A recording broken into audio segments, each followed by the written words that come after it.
up? Today is the 13th of January, 2014. Figure, uh, basically, I'm running late on my season, and I haven't been broadcasting due to, I don't even want to say server problems, but programming problems in my mobile unit. Problems that I should have had solved in December that I have neglected to. And right when you think you got something done, then you run into a conflict, and that's basically what's been happening. Is when I start to broadcast, it basically locks up my computer system. So what I'm thinking, well, put it like this: it's the broadcasting and the recording. It runs on two separate programs, and they're not working well with each other. So I'm in the process of resolving that, and it's probably gonna take me another week, you know, because I don't know what I'm doing. And but I'll get it resolved, and when I get it resolved, we'll be back on. We'll be on. Till then, it is what it is.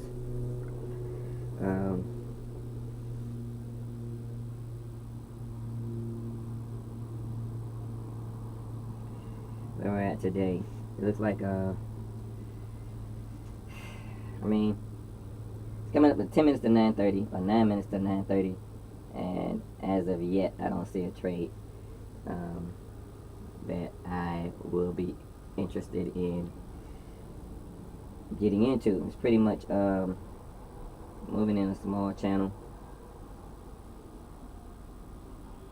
I mean, I could take a guess at something, but that's not going to be anything that I'd seriously be interested in getting into. But we'll see what happens in the next few minutes.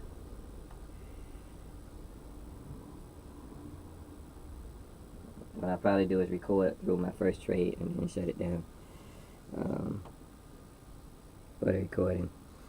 And that way I keep it as short as possible.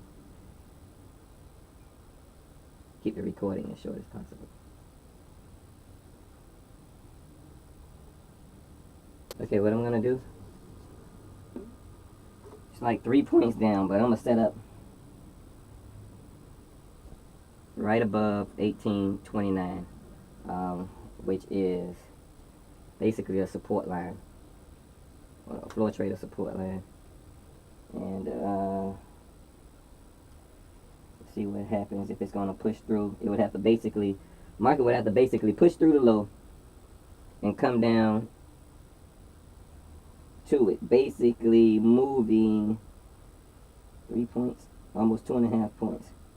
We'll set up a buy at 1829.50.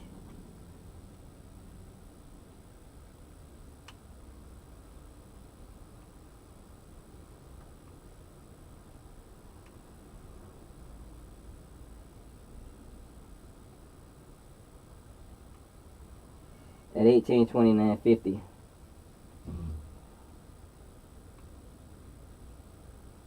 Yeah. We'll have a stop at 1828, which is basically 4 ticks below that support line. And we'll have our target at 1832. Instead of moving down, it moved up.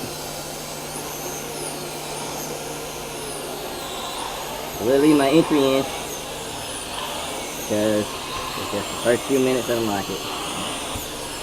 It will fluctuate.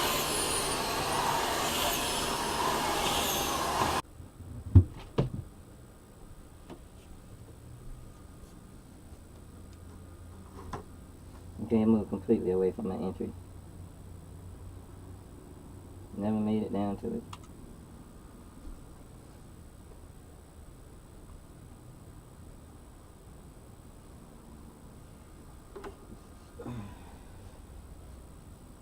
Actually, it's going the other way, so we're going to cancel it.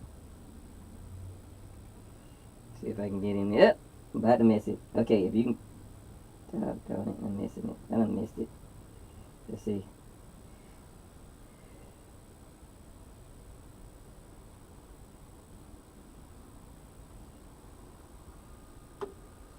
Okay, basically got into it at 1835.50, which is the actual pivot point itself. And we're looking for a strong move down. In about 2 seconds, looks like I'll have my 2 ticks. It opened up my 2 ticks, but it didn't really open it up. Again, it opened up my 2 ticks, but it didn't really open it up. Now it's moving back to 1.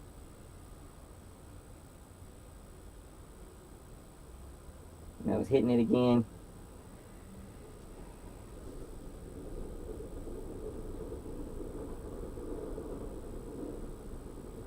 Looks like it's actually trying to move through the pivot point.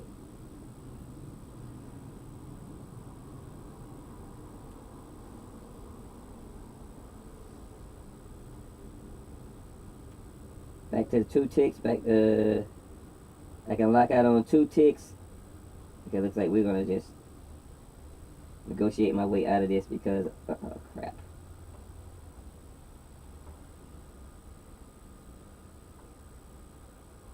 There we go. And opportunity at 2 ticks. We're just going to take the 2 ticks up. Because it's really trying to move through that pivot point. So a fight going on back and forth. Trying to move through the pivot point. Ain't cat past them 3 ticks yet. About time. About time. We basically bought my stop up to 4 ticks. It finally moved in my direction. Technically,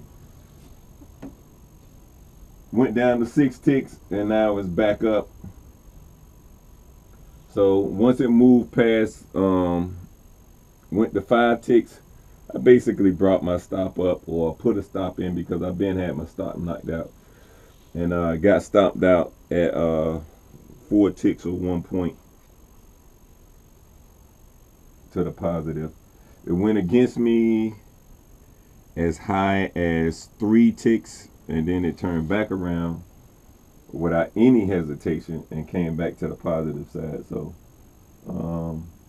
turns out that was a good trade, and technically it's enough to